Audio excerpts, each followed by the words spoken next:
তোমরা বের হয়ে পড়ো স্বল্প বা প্রচুর সরঞ্জামের সাথে এবং জিহাদ করো আল্লাহর পথে নিজেদের মাল ও জান দিয়ে।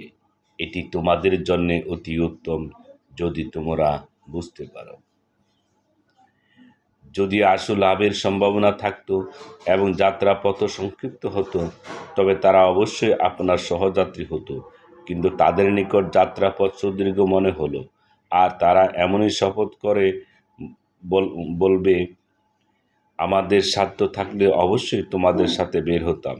এরা নিজেরাই নিজেদের বিনষ্ট করছে আর আল্লাহ জানেন যে এরা মিথ্যাবাদী।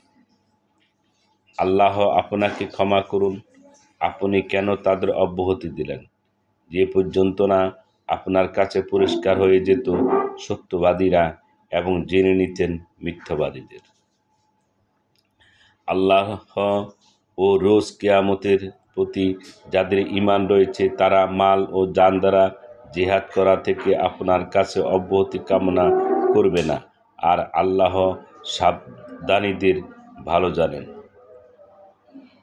নিঃসন্দেহে তারাই আপনার কাছে অব্যাহতি চায় যারা আল্লাহ ও রোজ কিয়ামতে ঈমান আনে না এবং ঈমান রাখে না এবং তাদের অন্তর সন্দেহগ্রস্ত হয়ে পড়েছে, সুতরাং সন্দেহের আবর্তে তারা ঘুরপাক খেয়ে চলছে।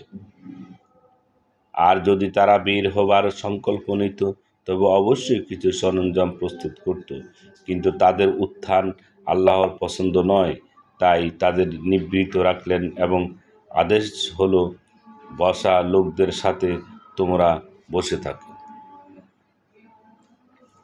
যদি তোমাদের সাথে তারা বের হতো তবে তোমাদের অনিষ্ট ছাড়া আর কিছু বৃদ্ধি করত না, আর অশ্ব ছুটাত তোমাদের মধ্যে বিভেদ সৃষ্টির উদ্দেশ্যে, আর তোমাদের মাঝে রয়েছে তাদের গুপ্তচর।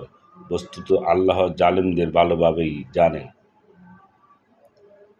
তারা পূর্বে থেকে বিভেদ সৃষ্টির সুযোগ সন্ধানে ছিল এবং আপনার কার্যসমূহ উল্টা পাল্টা করে দিচ্ছিল।